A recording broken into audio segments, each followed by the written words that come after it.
She was just 14, a bright, compassionate kid from Armada, Michigan, a one-stoplight town where neighbors still wave from porches and leave their doors unlocked. April Millsap wasn't the kind of girl who faded into the background. She dreamed of becoming a veterinarian, doted on her dog Penny, and filled her small world with kindness, laughter, and promise. But on July 24th, 2014, a normal summer walk turned into a nightmare. April leashed up Penny and headed out to the Macomb Orchard Trail, a quiet stretch of pavement winding through trees and farmland, just steps from her home. It was the kind of path that most people wouldn't think twice about, but that day, something went wrong, horribly wrong. Minutes before vanishing, April sent a chilling text to her boyfriend, just 7 words that will haunt everyone who reads them. I think I almost got kidnapped. And then, silence. Hours later, Penny tried to bring help to her. Her body was found just off the trail, beaten, discarded, and robbed of the future that she so richly deserved. This wasn't just a murder. It was a rupture. The town of Armada was shattered. Strangers began eyeing each other with suspicion. Rumors spread faster than truth. And somewhere in the chaos, someone knew what happened. This is Dark Dialogue, the stories behind the headlines and the voices that refuse to be forgotten. Today, we begin the story of April Millsap, not just a victim, not just a headline, a daughter, a dreamer, a life that mattered. So, Angela, how's it going? It's going well. How are you? I'm good. Another day in paradise, something like that. Paradise? Yeah, something like that. When did our zip code change? I'm kidding. You weren't notified? I was not notified. And you're missing out. But where have I been? I don't know where in the hell you've been.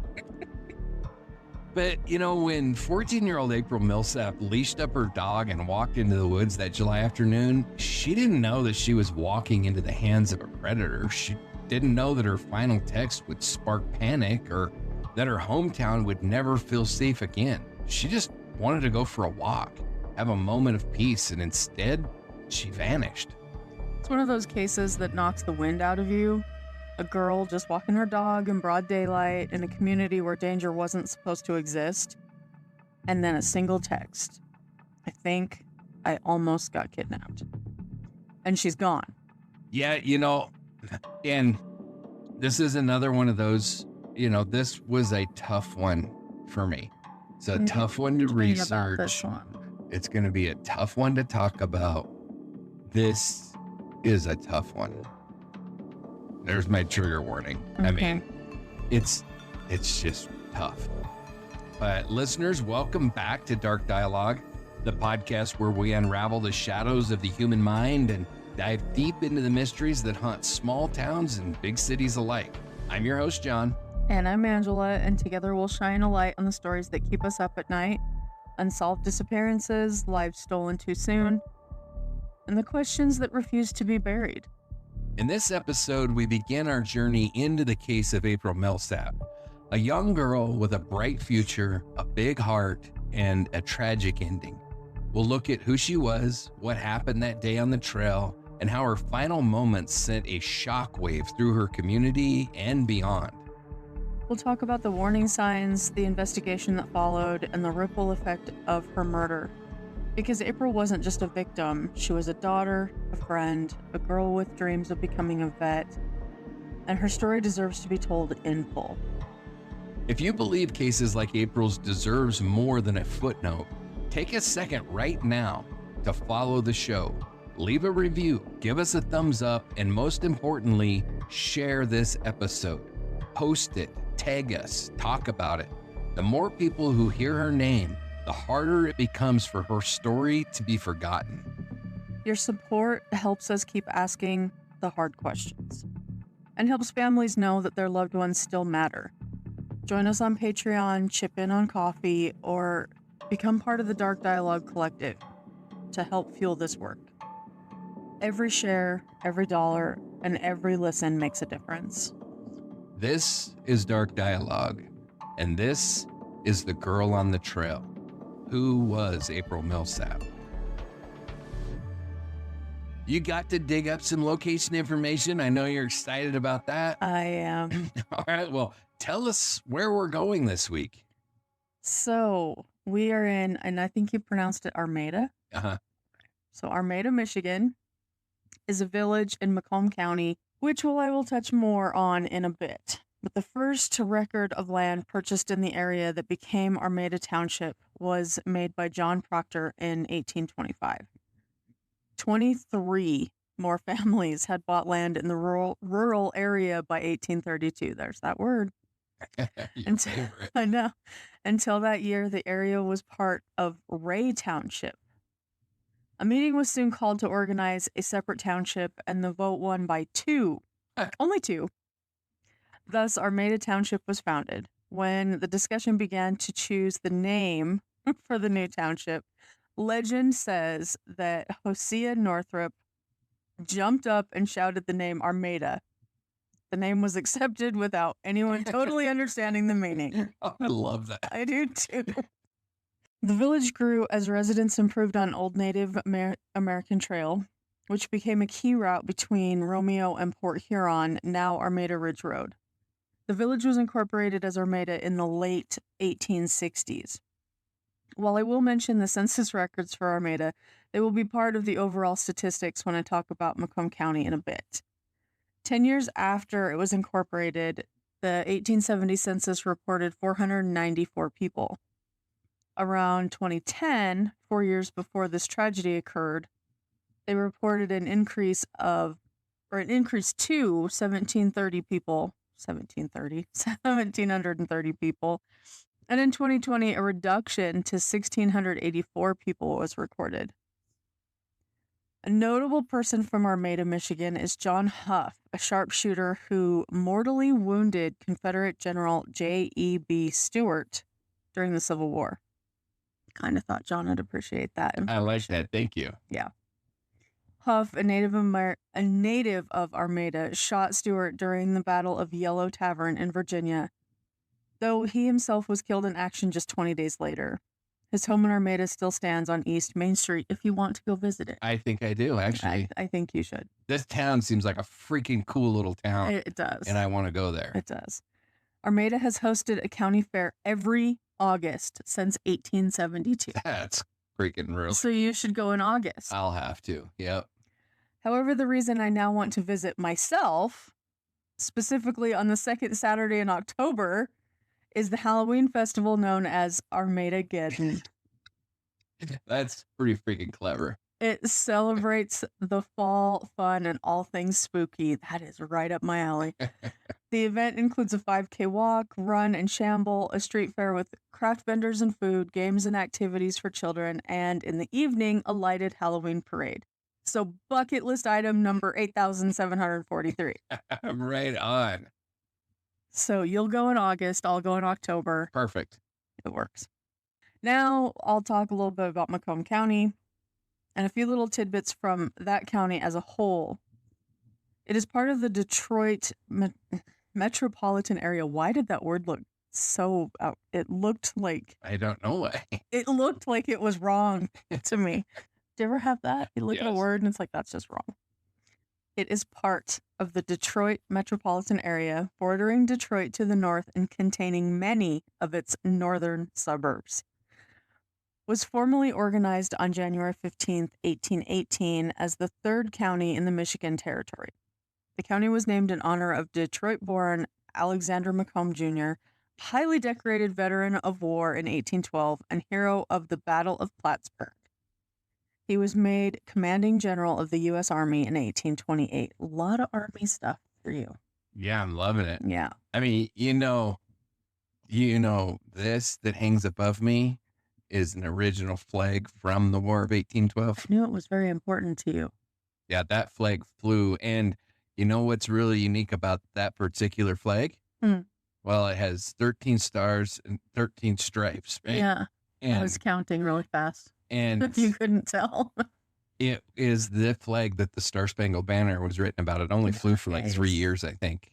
And then, No wonder it is very important to you. because the original idea was to add 1 star and 1 stripe for every state. And then they came to the realization that they were going to end up with a flag that was like 8 feet wide. Yeah. So they decided, okay, we'll keep it at 13 and we'll just add stars. Yeah. I gotcha. So, Macomb County, Michigan is known for its blend of suburban living, automotive industry influence, obviously, and recreational opportunities. It's recognized for the General Motors Tech Center in Warren, a global hub for automotive innovation, and its numerous parks and metro parks. The county also boasts attractions like Jimmy John's Field, which, with its minor league baseball team and family-friendly activities, and C.J. Barrymore's Family Entertainment Center, an indoor-outdoor amusement park. Additionally, Macomb County is known for its diverse dining, shopping, and entertainment options, as well as its strong community atmosphere. The census records are quite astounding, and now remember, this is for the county as a whole. In 1810, 580 residents were reported, and that grew to 840,978 Wow. in 2010. That's, I mean, I don't know why I'm surprised by that, but that's quite a bit more than the whole state of Wyoming. Yeah. A couple of Wyomings landed there in 2010. Yeah. And that was just 4 years before this story takes place. But an estimated 886,175 people lived there as of 2024. They're going to break 1 million before too long. Yeah, it is way too big for me. Because Detroit's growing again. Yeah. Well, because we're building again, aren't we? Yeah. So there is an absolute ton of notable names brought to us by various parts of this country, and we do not have time to name them all. So naturally, I will throw out a few that caught my eye while reading up on it. Actors Dean Cain and Dave Coulier originated from this county, as well as several musicians. Maybe you've heard of a few: Eminem, Alice Cooper, Kid Rock, and Uncle Kracker. Wow. I knew Kid Rock and I knew Eminem, not because I cannot stand him, but because, I don't know, it's some crap with this 8 Mile. Yeah, that thing. Yeah. Yeah. Which, until, I guess it was, I'm pretty sure it's True Crime Garage. No, it's True Crime All the Time. I think one of them guys lived in Detroit, and I think that it's Mike that lived in Detroit for some time. And so he was talking about, like, I don't know, I guess that's how Detroit's laid out, like 8 Mile, 10 Mile, whatever. I don't know a thing about Detroit. I've never been there, but I have friends that live there. I knew that Kid Rock come from that area, who I really like. I think he's freaking awesome. Uncle Cracker's all right. Alice Cooper's badass. Right. But yeah, Alice Cooper, this is the reason, not Michigan, but that area is why he made an appearance in what movie? Wayne's World. Like, actually, Milwaukee. Can't even see Milwaukee without hearing that now. But yeah, so thank you for that. That was that was really cool. I enjoyed all of the history that he had in there. So do you know why the guy was a sharpshooter? You know where the term sharpshooter comes from? No, I do not. It's because they started with the Sharps rifle, making the Sharps rifle allowed them to make those long distance shots. So they became known as Sharps shooters, which then got shortened to sharpshooter. Well, they took one letter away and it just was easier to say, got it. Yep. But yeah, I don't know. Is this like a new thing? Is I got to come up with some nonsense trivia bullshit for every episode? I was just about to ask you, why do you test me every time? It's just fun. I like to see your face when you're like, you son of a bitch. You son of a bitch. And then my face when I actually know. And I'm like, ha ha. I knew it. Then I got to throw in a secondary question just to tone down your arrogance a little bit. You all should see his face when he's like, shit, now I got to come up with something else. Yeah, it's kind of becoming a thing, and it's not planned. I don't know why. It's because I got so much useless bullshit information in my brain that it's just like you say something, and I'm like, oh, I know some dumb shit about that. Why haven't you gone on any game shows yet? You don't have time. Doesn't interest me. Well, and you don't have time. I think that, it just doesn't interest me. Does not. We're just gonna leave it at that. I mean, what's the one that they wouldn't let you wear your V mask on a. Well, there you go. There's another reason. But what's the one where they're like, you can like take $100,000 or you keep going and then you get to $1 million and they have like all the briefcases and bullshit up there. They open briefcases. Deal or no deal. Yeah. I'd go on there and they'd be like, I'm offering you 10,000. I'd be like, okay, take it. Yep. I'm out. Absolutely. That'll help enough, then walk out with nothing. That sure drives me crazy because they keep saying no until they're freaking broke. I'd be like, yes, make me an offer. I'll take it. It was more than you had 5 minutes ago. Exactly. Be happy and move on. I would suck at game shows because I'd be like, can I just take what I have now and leave? Yeah, can I just call it good? I'm a terrible gambler because I'm always like, okay, I'm good with that. Yeah, put a quarter in a slot machine, 75 cents comes out. I'm like, yeah, that's pretty good. That's good, yeah. Better than where I started, so I'm good with that. That's how I feel about it too. So when I hit, I'm like, I'm done. Other people are like, no, put some in your pocket, put 20 back in. No, I'm done. Yeah, that is. Why piss off the luck gods? That is the way that I gamble for sure. Is I'll go in with like $20, and if I've decided I'm gonna blow $20 gambling, then I'm good with blowing $20. But as soon as I've made $20, it's locked into my pocket, and then I only play with my winnings. So worst case scenario, once you've made your 20, yep, you break even. Yep. So I am not the dude that's going to go rack up a bunch of debt to keep playing because I doubt. I don't think so. But anyway, so we better get on with this story because it's a brutal one. So I'm glad we got trying to postpone the brutality. Glad we got a little bit of a laugh in. Obviously, this is episode 1, so we don't get into the terrible, terrible, terrible stuff, but the whole thing's terrible. So obviously, we're talking about April Millsap, who was born January 2nd, 2000, which is just another freaking issue with this is because she's like a month older than my son. So, yeah. That hits home. He was born February of 2000. So, and she was born in Wise County, Virginia. And she was the only child of Jennifer Millsap and Bobby Millsap. And it was a healthy birth, not like. Okay. Sorry, my brain just went, what? Okay. Yeah. Go ahead. Because you're thinking of, what's his damn Ronnie Millsap. Yeah, that's right. Thank you for that. It was a healthy birth, no reported complications. And her early life was in Virginia and was marked by, a typical infancy, family focused with parents providing a nurturing environment. So Mother Jennifer worked locally and her father was involved initially.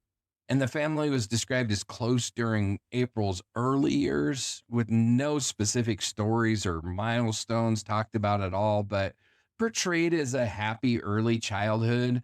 And so they lived a nuclear family life in Virginia. April was doted on as a child, but her parents' relationship was strained, which led to a separation when April was pretty young. I couldn't find exactly, but I think that it was around 4 or so. When she was around 4 or so is when they got divorced. Okay. And there's absolutely no custody battles that were noted at all. Her mom basically just became her, main provider at that point. And then, so because it was amicable or just because he failed? I think he failed. Okay. Because he doesn't factor into her story beyond this time at all. Do better, Bobby. Yeah. So I think that he failed. I mean, there may have been some occasional contact, but I couldn't find any of it. And then mom started dating a guy by the name of David Lickenfeld. And he's reported as being her stepfather, but I don't think that that's true. I don't think they were ever married, but he damn sure stepped in as father to April. No doubt about that. And they had a very close relationship. He was just her dad. Mm-hmm. And it's kind of remarkable, not that not that a guy stepped up and was a dad, because that's our job, but it's a little remarkable that he took such a role in her life and was not even her stepfather. He literally was her mom's boyfriend, but it made no difference. That was his little girl almost from the second they met, it sounds like. And they, yeah, I mean, they had a very close relationship. Everything describes their relationship as extremely close. So, thank God for this guy, and what a stand-up Yeah. dude. And, it's really cool. But they relocated to Armada, which you just got done talking about, for a quieter life. Yeah, and if you can't find me in the next 2 months, that's where I'm at. It sounds like a freaking awesome place. It really does. And I'll be talking about it throughout this, but I just got to say, man, the cops in this story, I was watching an interview, and again, sorry, I'm pulling from memory instead of my notes, but it was either like it was one of the investigators. I can't remember if it was the sheriff or if he was city police. I just don't remember. But in the interview, he couldn't he couldn't keep his composure. He was crying because it was his job to protect them, and he failed. And it's like, all right, dude, you take that so personal, like you're a good freaking cop. Yeah. You're a good freaking cop. And this interview was years after. Can you train other cops, please? No shit. But I just got it as this small town police force that truly cares about their community and truly are there to serve and protect their community. And they take that oath very seriously. And as we work through this case, they also do some freaking stand-up investigative work. I mean, it is hard to believe that they're in such a tiny little town, because, man, they could teach some big city detectives some shit with the way that they handled this case. But we'll get into all that. Anyway, the family settled in a modest house on Fulton Street in Armada. It was a safe environment, community-oriented. And then they added the family dog, Penny, who was a border collie, which border collies are near and dear to my heart. I grew up with them. We had them as cattle dogs, and so I just fell in love with the breed. But if you're not familiar with border collies, Adorable. they're about as intelligent as, I don't know, half the high school graduates out there. I mean, they are such freaking smart dogs that's almost scary how damn smart border collies are. I have to tangent. Our neighbor had one when we moved out there, and they have free-range chickens. And we had chickens under our porch. One day, stepped on the porch, chickens fly out. And I yelled to the neighbor's house, "Kip, come get your chickens." And he did. Oh, yeah. Yeah, I mean, the best cow dog I ever had, and named him Badger for obvious reasons. And you literally could ride to the top of a hill, and I could say, "Badger, go gather them and take them to the gate." And he would go gather the cows at the bottom, take them to the gate, and I would go over and gather other cows and meet him at the gate. They're amazing dogs. And the look on Kip's face, too, is like, son of a bitch. 3 of them got away, Yeah, you get your ass back here. They're so incredibly smart, and they're very high energy. They're not probably the best dogs for in town unless you can walk them all the time and everything, but they're amazing dogs. And, April and Penny just formed this really close bond. I mean, that was her dog. And well, yeah. And so, the community life in Armada, it was peaceful, very low crime village. And, like you told us about it, it's known for its fairs, its orchards, trails. It's really pretty. Community is big. Yeah. Huge. And it's a really pretty location too. I mean, it really just the seems only like thing I didn't do is look that up. So here we go. It's beautiful. I mean, the trail where this tragedy takes place is a gorgeous trail. And so from the ages of about 8 to 14, April enjoyed outdoor activities. She went on regular dog walks on the Macomb Orchard Trail. And I don't understand this at all, but I guess I just don't understand this bullshit. But I mean, this was a very pretty little girl.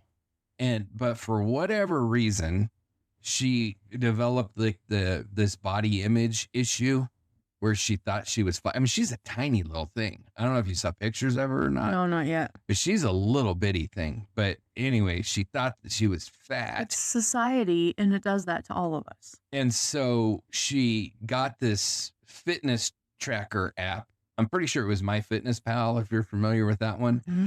And started these daily walks, and I mean, I'm not saying that it's bad that she was doing that. I think it's great that she was outside exercising and stuff, but she had not in the mentality that she was doing it. Yeah, and she had no reason to think, and no kid does. I mean, for crying out loud, she was 14 freaking years old. Right. If she would have been a little bit chubby, it would have been fine, but she was not a little bit chubby. She was a little bitty thing. So I don't know where that came from, but I bring it up because it's going to be a huge part of this story. This is a beautiful little town. It is a beautiful little town. Yeah, it's gorgeous. And so, the Macomb Orchard Trail, we'll be talking about it throughout, but it's a really nice paved trail that kind of winds through the woods and the fields.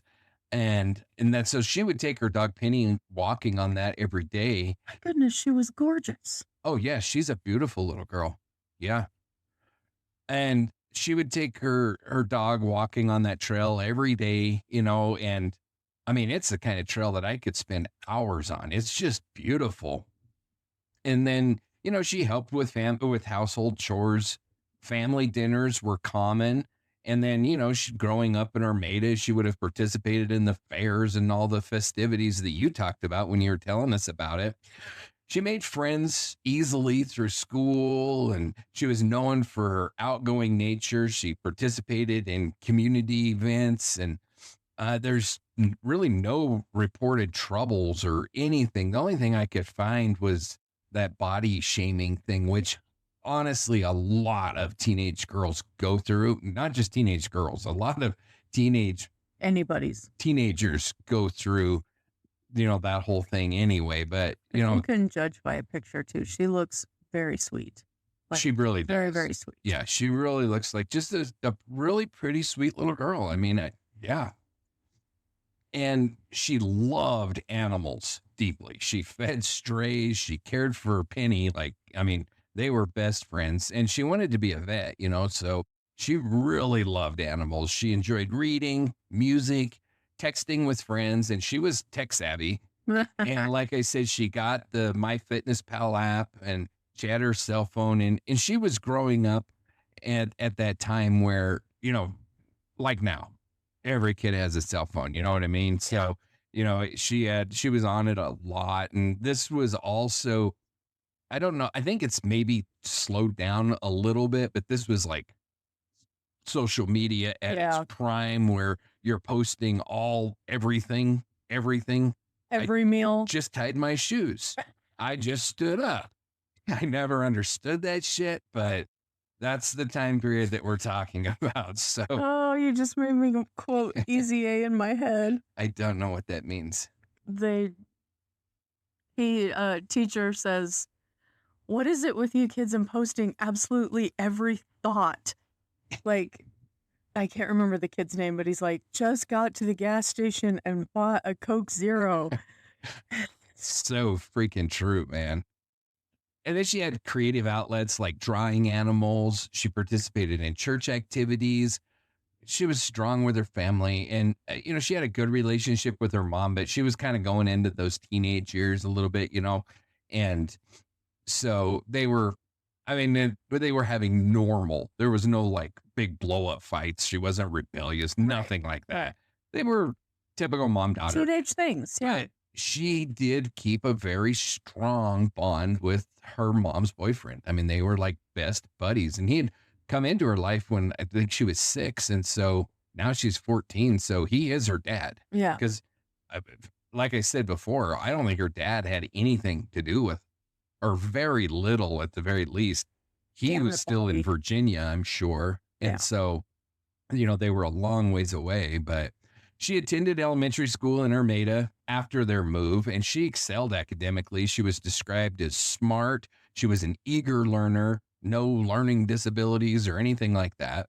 And then enrolled in Armada Middle School, which was for grades 6 through 8.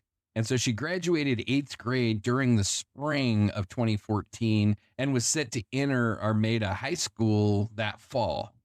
And so she was involved in her classes, possibly some clubs. I couldn't find anything like that specifically, but teachers recalled her as a positive and helpful student. She got good grades. She received her communion in 2010 at St. Mary Mystical Rose Catholic Church, which was a milestone celebrated with her families. No sports activities that I could find, but she loved her walks, and peers viewed her as a reliable friend. So she was excited for high school, which every kid that age just can't wait, like to start high school. That's such a big freaking milestone. I was not that kid. Oh, I was definitely that kid, because that meant that I was getting older and could leave home soon. Without a doubt. I mean, we didn't have junior high, or we didn't have middle school. Did you? I was the first 8th grade class in our middle school. Okay. Yeah, we didn't have middle school. We had junior high, and so. Yeah, I went to junior high and then middle school. It was very weird. Oh, that is really weird. We went to junior high. We started 8th grade in junior high. We went to Christmas break. After Christmas break, we went to middle school. Oh, that's really weird. Really weird. That's what's wrong with me. Wow. I've just decided just now that's what's wrong with me. So, the whole junior high experience was so much different, because you were at the high school. You're just like in a different part, but you were still, I mean, some of your, at least here, we were subject to the high school. Some of your classes were in the high school. So you literally had to walk through the senior hall to get to some of your classes. That was intimidating as hell, let me tell you. It was very freaking intimidating. And those kids were so big, but we were so little. I mean, figure you start in 7th grade, you're pretty damn small compared to seniors, But anyway, she was upbeat, friendly, kind-hearted. She was described by her friends and her mom as being beautiful inside and out. She was caring, loving. Like we said, she loved pets. That came up so many times. Loved animals. But she was bright, smart, ambitious, church-going, community-minded. And like I already said before, there was really no rebellious phase noted. She handled her family changes maturely. And she aspired to become a veterinarian from a very early age. She had a passion for animals, and she planned college. She planned her college as vet school, and her mom encouraged those dreams, seeing potential tied to the daily life that, she loves. She loves spending time with Penny and stuff like that. So she found something that she was that passionate about just as a kid, And so, I think that they just seem like a very, very close family. And her mom has a really bad speech impediment. So she's really hard to understand. And so, I don't know, it kind of factors into the story just simply because when she's excited, which we'll talk about later, she's almost, you can't understand her because she has a pretty bad speech impediment anyway. And then when she gets excited, it gets really bad. But between her mom and her, I'm just going to start calling her stepfather, I guess. I mean, why not? I mean, essentially he is.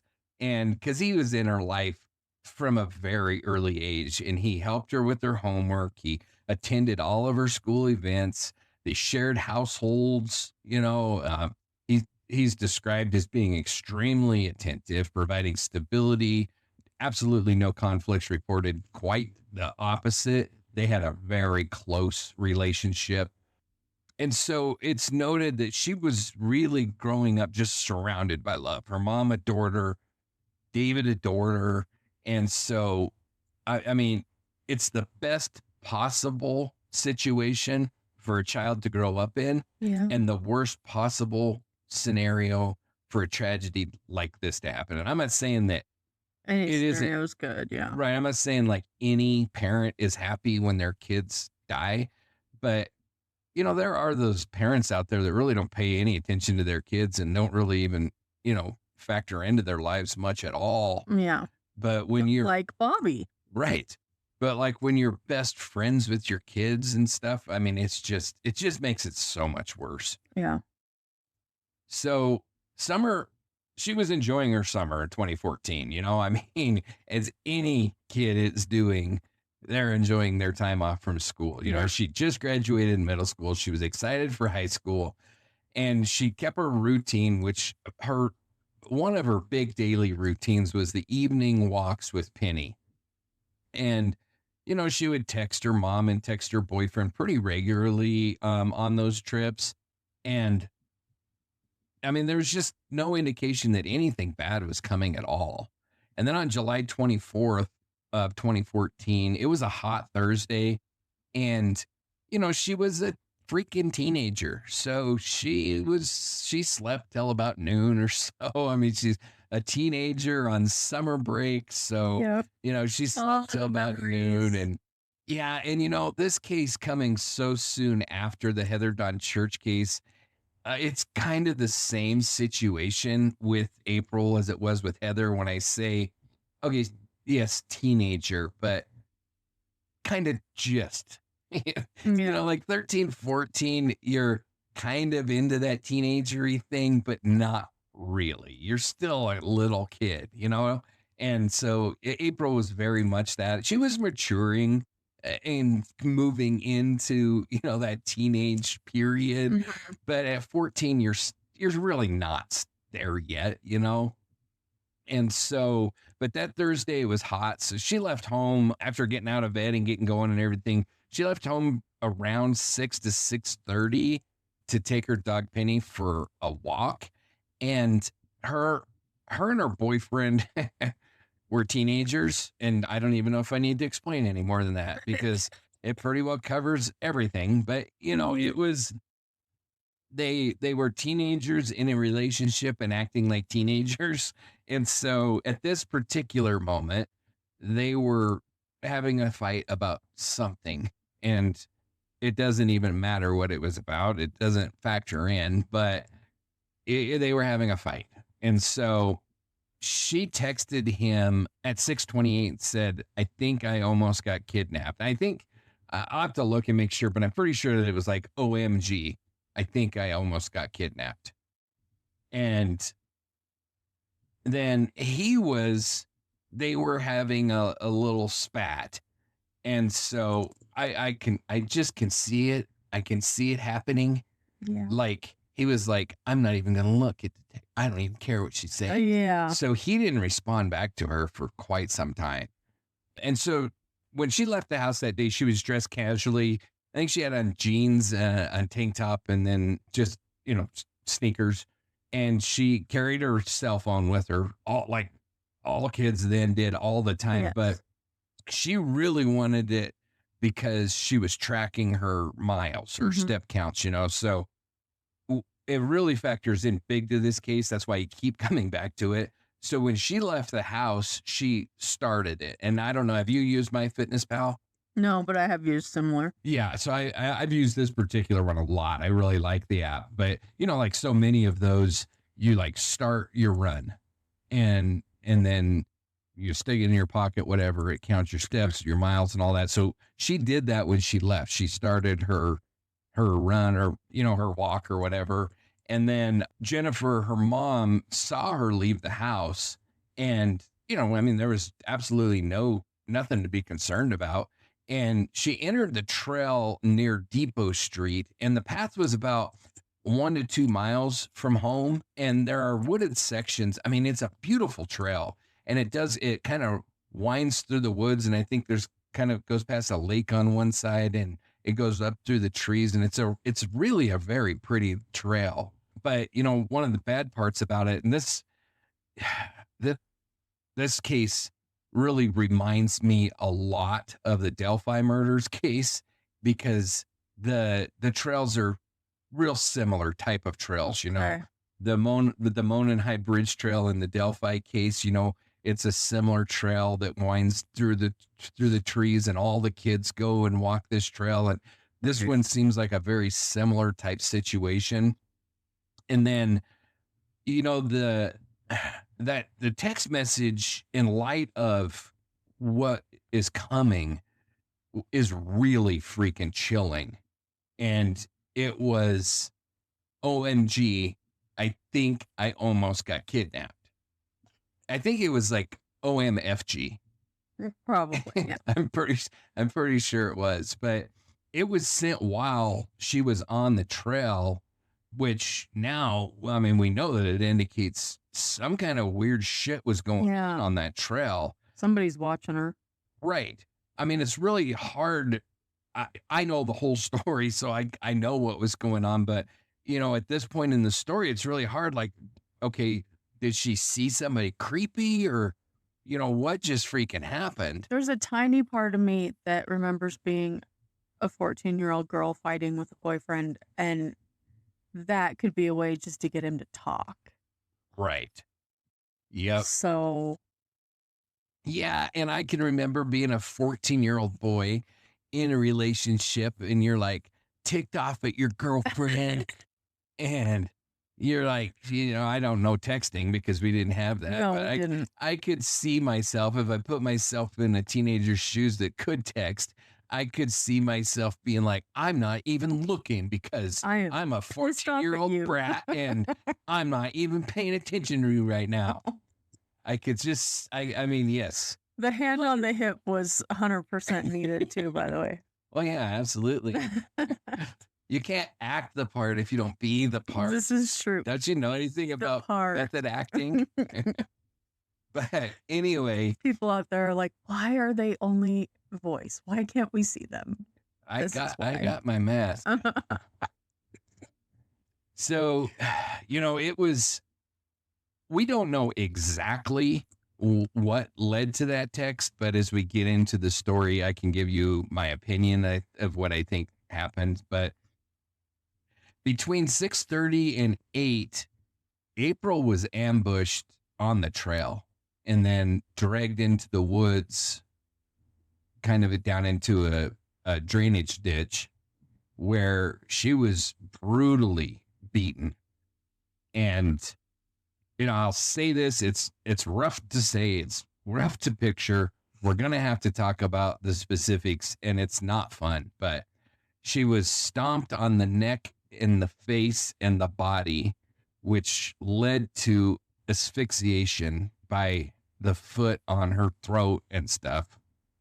There was an attempted sexual assault because her clothes were torn off of her. It was unsuccessful, but she was found partially nude. She, like we said, she was last seen leaving the home between 6 and 6:30 for the walk. She sent the weird text message at 6:28. And so her estimated time of death is just shortly thereafter, between like 6:30, 6:45. And a lot of this information we learn from that fitness tracker app, because she turned it on and it was running. And so her mom grew concerned that she hadn't come home by 7:30, 8 o'clock. And so she reached out to her boyfriend, Austin Albertson is her boyfriend's name. And Austin came over, and then Jennifer and Austin start searching for April. And then I heard it reported a couple different ways. I heard it reported as a man and a wife, and I heard it reported as like a guy and his girlfriend or fiance. So I'm not entirely sure, and it really doesn't matter. But Penny was on the trail, and I can picture the dog exactly what she did. And she was getting help for her best friend is what she was doing. And so the walker, he first they were like, "What's wrong, puppy?" Like thought they had a dog in distress, but she wouldn't let him grab her. She kept running back into the woods, and Come with me. Yes. Come with me. And so the guy was like, okay, I know what's going on here. So he followed Penny back, and he's the one that discovered the body laying there. So, Penny did everything she could, to save her owner. And it honestly probably led to the body being discovered hours or even days before it would have been. Yeah. And so the body was discovered shortly after 8 o'clock, approximately 8:30, or roughly 2 hours after the It's not attack. a long timeline at all. No, not at all. The tragic part of the whole thing is the story is just so freaking tragic, everything about it. But so Mom and Austin are searching, and they thank God didn't come up on the scene, but they come upon law enforcement who had been called to the scene. And so then, the deputy or whatever it was that was kind of doing crowd control calls up to the investigators and says, I've got a woman and a boy here that she says they can't find her daughter, his boyfriend. And so the investigator was like, tell him to go to the police station and I'll meet him there. And this really speaks to the size of this tiny little community. Yeah. Because I think the police station was like blocks away. I mean, it was in walking distance. It was right there. It's a tiny little town. And so Mom and boyfriend head down to the police station. And this is where David, the stepfather, this is where he said she called him and he just couldn't understand what she was saying. He couldn't figure out, but he got out of her that they were headed to the police station. So he went down there as well. So you have Austin and his parents at the police station. Then you have April's parents at the police station waiting for all of this to unfold. Right. So the location of the body, like I said, was off the Macomb Orchard Trail, and it was in a shallow ditch, just kind of right off of the trail. It kind of looked like an irrigation ditch kind of along a field, and she was kind of down in there. Okay. So definitely not visible from the trail. You had to step kind of into the woods in order to see her. And that's why I say, because of Penny, she was probably found way sooner than she would have been. Yeah. But she was roughly 20 to 30 feet off of the paved path near Omo Road and North Avenue intersection in this secluded spot back in the trees and the brush. I hate to say it, but I'm a little shocked that the guy left the dog. Well, you'll understand why. Okay.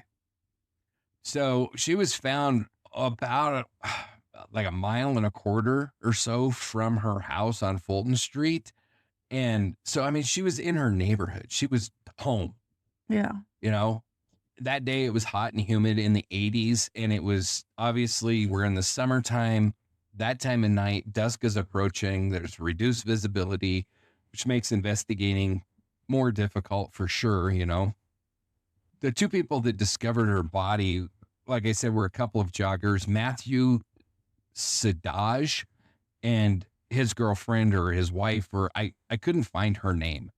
His name is Matthew, Sadha, Sadaj, and they were out for a routine run or a walk, and everything transpired that I said. And, this guy, he jumped into action and he did what, a lot of people don't do. And that is he immediately went to render aid and confirmed that there was no pulse, at which time he backed off and avoided touching the scene or doing anything. I mean, the dude really sounds like he knew what the hell he was doing. I don't know his history, but so many times I read these stories and they find a body and you're like, you didn't check to see if they were alive? Like, what? Yeah. Or they find a body and just destroy the scene.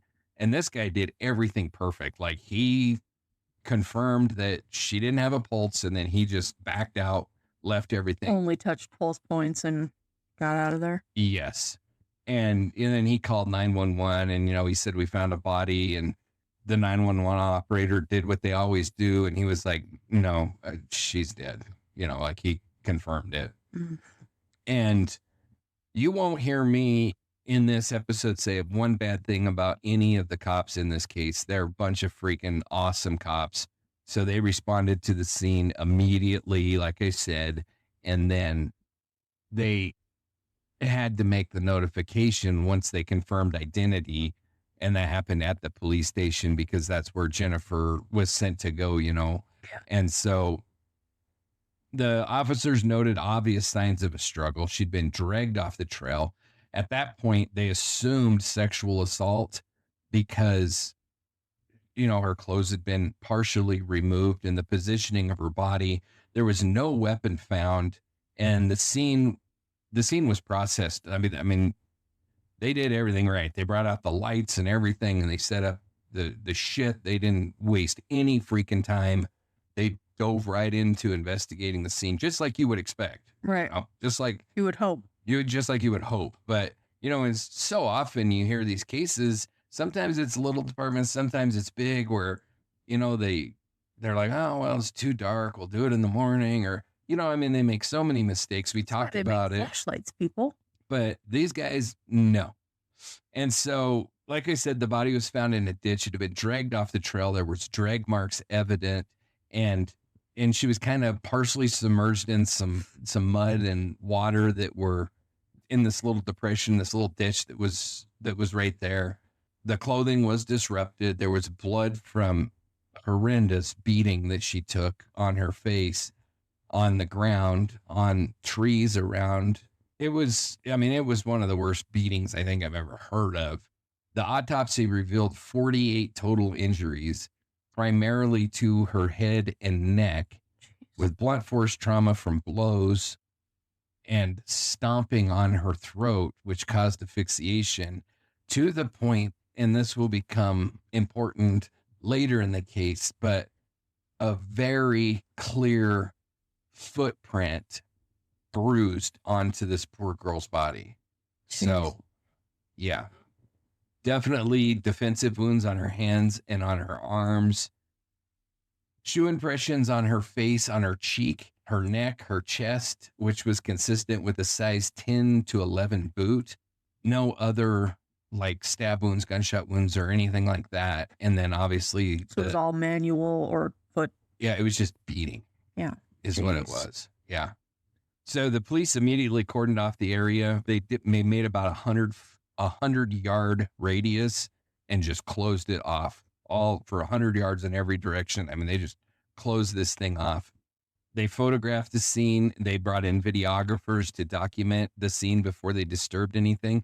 I mean, I just can't say it enough, but you're talking about this tiny little department, and they didn't know if they'd ever had a murder in this town, ever. And they did this shit by the book. Yeah. I mean, they got this poor little girl laying there, beaten to death, and they were still heads up enough to say, okay, stop. We need to photograph and video everything before we move anything. I mean, This is shit that I wish would happen in investigations in huge departments that deal with 50 homicides a day. Yeah. These guys never deal with homicide, and they're like, this is what we got to do. This is by the book. And it pays off, as we'll hear for sure. So they gathered up the evidence that was on the scene. After they videotaped everything, they started a grid search across that perimeter that they had set up. They set up all the lighting, like I said, so that they could continue this throughout the night. They picked up her jeans, her tank top, her underwear, which had been torn and displaced. Everything was bloodstained. They, collected fibers, collected everything they needed for DNA. They took footwear impressions. They photographed the soil disturbances from the trail to the ditch, the drag marks. They took samples of the dirt and the vegetation to compare for transfer evidence. There was blood splatter on a tree. It was on the ground. It was on the body. They swabbed everything for DNA, and it was pretty much all confirmed to be April's. And it was in a pattern that would suggest that she was receiving blows while standing and being dragged. And then her phone was not found at this point. And so they took swabs from her body, from her mouth or genital areas, from her fingerprints, searching for any foreign DNA that may be present. Took hair and fiber samples from her body and clothing. The weather all the weather data was noted. There was no rain, which helped to preserve any prints or anything. They also noted like the insects insect behavior at Yeah. the time Okay. of death, and then the status of rigor mortis and all of that. I mean, like I said, it just reads like a freaking textbook investigation. It really does. So the autopsy was conducted on July 25th by the Macomb County medical examiner, who, like I said earlier, he confirmed 48 injuries to this little girl, most of which was blunt force trauma to the head, and the cause of death was asphyxiation. The toxicology reports were negative for any drugs or alcohol. Like we said, it looked as though there had been a sexual assault, but there was no semen or any of the other indicators of sexual assault. So it was determined that it was an attempted sexual assault that had failed. And so news spread freaking quickly, which, if you've ever lived in a small town, I actually have never lived in this small of a town. Yeah. I mean, it's tiny, around 1,700 people, but I've lived in, fairly small towns, and boy, news travels quick when something like this happens, but in a town this small, it's going to be damn near instant. Everybody in town's going to know immediately, and it's sad as shit because her little friends heard that a body was found on the trail and immediately started texting each other and checking in. And, several of them then would go on to say April never answered back. We knew it wasn't her, but we were just all checking in with each other. But then she never answered. And so it's just the whole, everything about this case sucks ass. Yeah. That's all I got to say about that. So, I mean, obviously you can imagine the immediate shock and disbelief in Armada. I mean, this is the kind of town where, I noted it in my notes here. The first murder was this was the first murder in over 40 years. So goodness sake, not a single cop probably on the force had ever witnessed a homicide, at least not in this town, unless they moved from somewhere else. Yeah. Most of the residents probably have no memory of a murder in this town. I mean, it is an unbelievably safe little town. This shit just doesn't happen here. And so I can remember the first murder that occurred in Cody when I was a kid, and I was like, holy shit, like there was a murder here in Cody. Yeah. Like, it was because it just doesn't happen ever. The residents expressed widespread just disbelief, and it said that they were completely overcome with sadness. Their hearts were broken.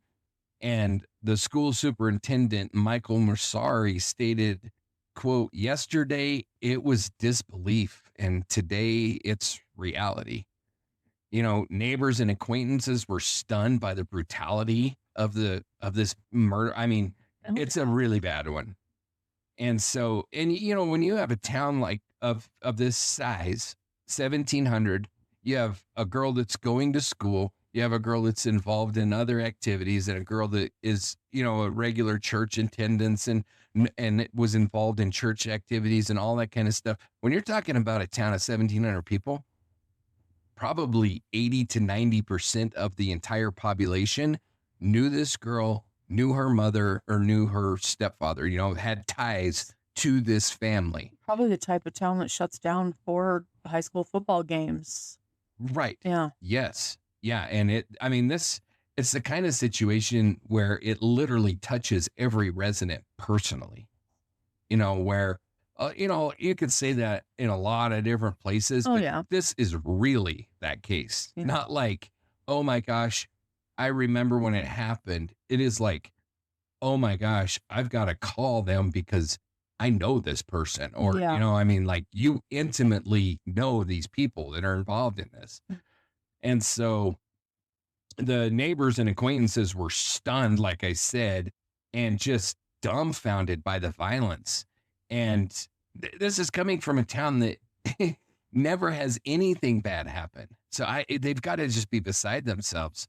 So word traveled way quickly, mostly by word of mouth.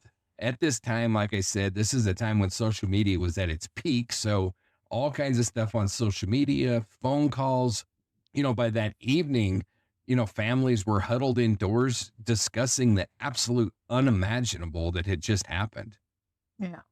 The community put pink ribbons, which was April's favorite color, They tied pink ribbons to trees, to fences, to poles. They had signs for miles around the town and the trail. People wore pink clothing in solidarity. Memorials sprang up at the trail site with flowers, notes, stuffed animals. I mean, April's mom was an absolute mess, as you can imagine any of us would be. One resident was noted as saying the hardest part was seeing April's mother and realizing that April would miss milestones like weddings, Yeah. you know? And then anytime you have a situation like this with a child, a 14-year-old, you have to think also about her peers at school. They're going to be particularly affected like this. You know, death, Mhm. unfortunately, I lost a lot of friends when I was a kid, and death to kids at that age, I mean, it's a huge impact. Mhm. It's never easy to lose a friend, but you know, when you're 50, 60, 70 years old, it just becomes more routine the older you get. When, Sadly, when you're, you know, 10, 12, 14, 15, 60, whatever, you're invincible. you're invincible. It's not supposed to happen. Yeah. You're not going to die. And so it is a major kick to the belly when you lose a friend. And so they were particularly affected, obviously crying, trying to console each other. And their grief was described as raw, with songs like Butterfly Kisses invoking profound sadness throughout her little community of friends. So this obviously led to freaking panic and fear in the community, as you know, I mean, you're going from a town that literally doesn't lock their doors at night, doesn't lock their cars, probably leaves the keys in the ignition of their cars, to what the hell do we do? I mean, you literally are like that because Yeah. you have no experience with it. I mean, okay, yeah, you're downtown New York or whatever. This is just run of the mill shit. We do this every day. Sadly. But when you're out, you know, in a little town like this where you've never encountered anything, you're like, how do we keep safe at night? And then you Mhm.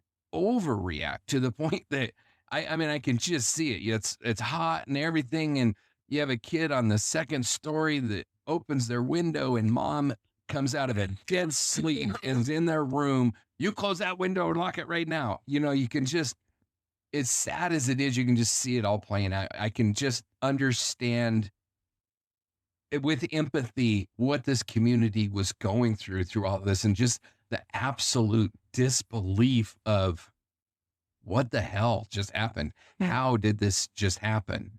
And so, you know, and then media attention obviously was drawn to this pretty quickly. And you had this little tiny community next to a very large community in Detroit, right? So you have a pretty large media presence nearby. Yeah. And so, and them, just like everybody else, if they're talking about a murder that's happened in downtown Detroit, especially during this period of time, a reporter's probably not even going to roll over in bed to answer the phone for that one. Yeah. Because, I mean, let's be honest, Detroit was a really, really, really rough place. Yeah. With a lot of murders happening.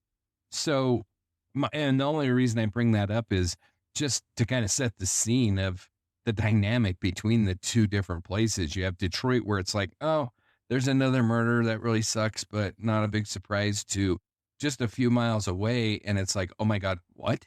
Yeah. This does not happen there. Yeah. So you have all these freaking reporters, you know, coming to the scene and everything. A lot of the community members were appreciative of it, but others were like, you're exploiting this little girl's death.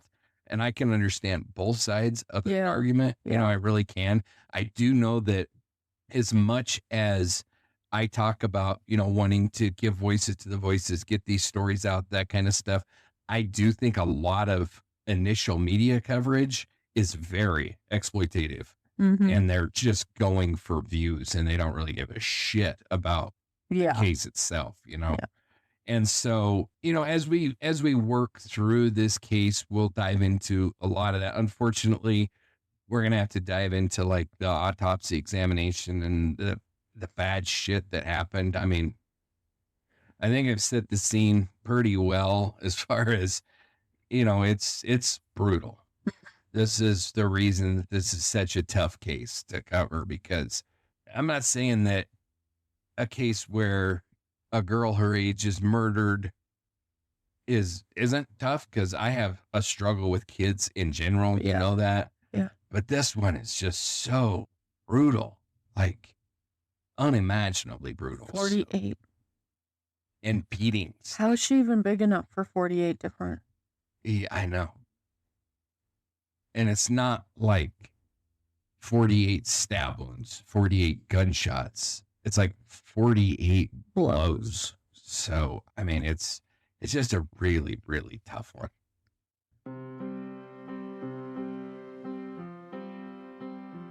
"14 years. That's all the time that April Millsap got.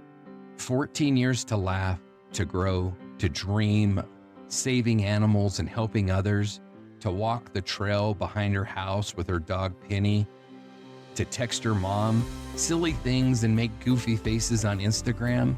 That was her life. And then, in the span of minutes, it was taken. She sent a text that read, 'I think I almost got kidnapped.' But it wasn't almost. It was already happening. And the fact that she had the clarity to type those words, even as something unimaginable unfolded around her, tells us everything that we need to know about April Millsap. That she was brave, alert, and doing everything that she could do to survive.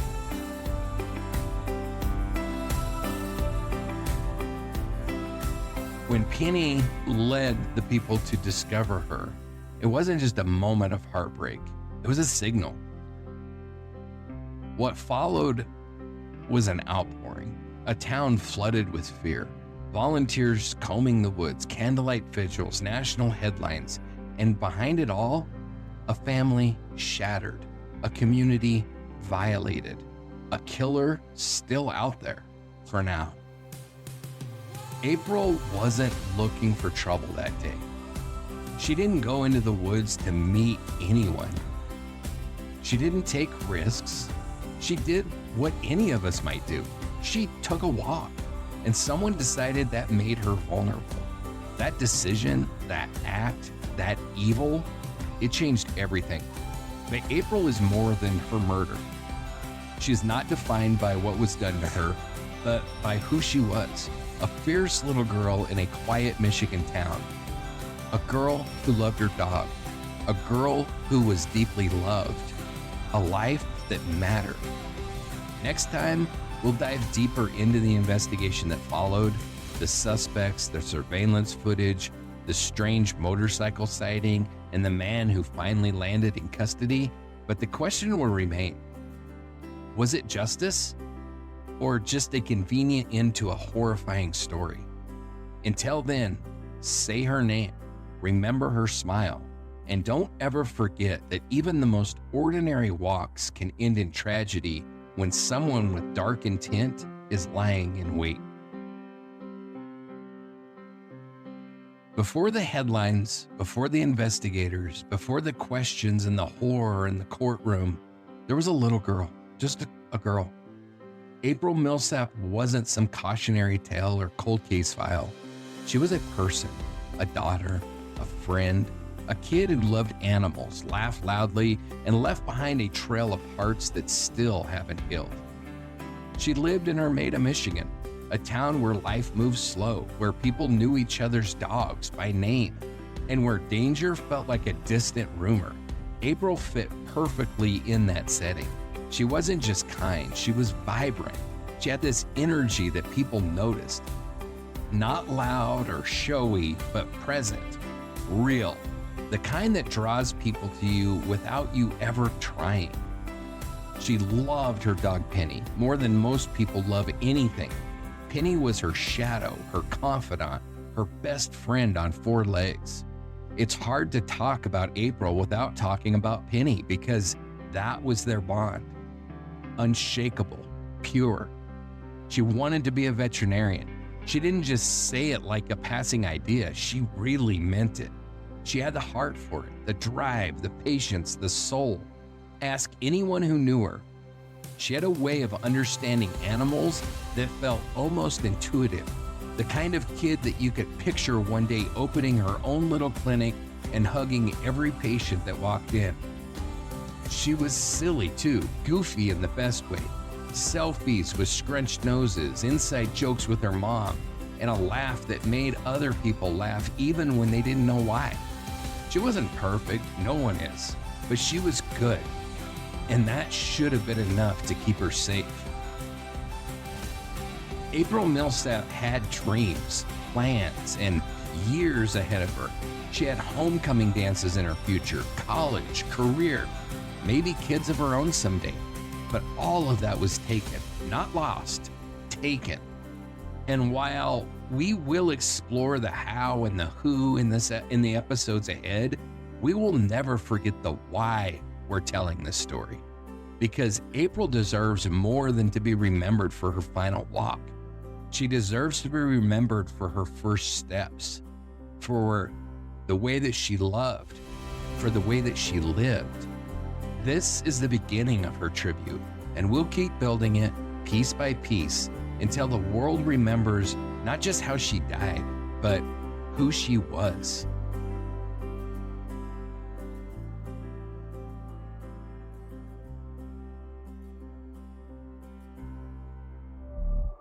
That's it for this episode of Dark Dialogue, but April Millsap's story is just beginning.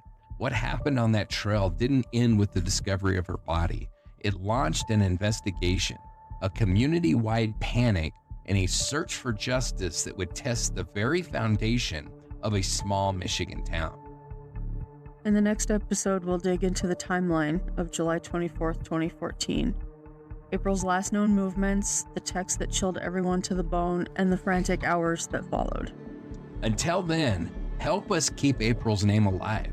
Take a second right now to follow the show, leave a review, hit that thumbs up, and share this episode with someone who needs to hear her story. These cases don't get solved in silence. They get solved when people care enough to keep talking. You can support our work directly by subscribing to our Substack, joining our Patreon, or sending a one-time donation through Ko-fi. And if you're ready to go a step further, check out our Adopt a Victim program, where you can help shine a light on cases like April's that still demand answers. And if you want to take even more action, join the Dark Dialogue Collective. That's our boots on the ground effort to put real searchers on the ground immediately when disaster strikes. You can find all those links in the show notes or reach out directly. We're always listening at info@darkdialogue.com. April was more than a victim. She was a daughter, a dreamer, and a life interrupted, and we're not done telling her story. This is Dark Dialogue, and we'll see you next time. Keep listening, keep sharing, and keep the dialogue alive.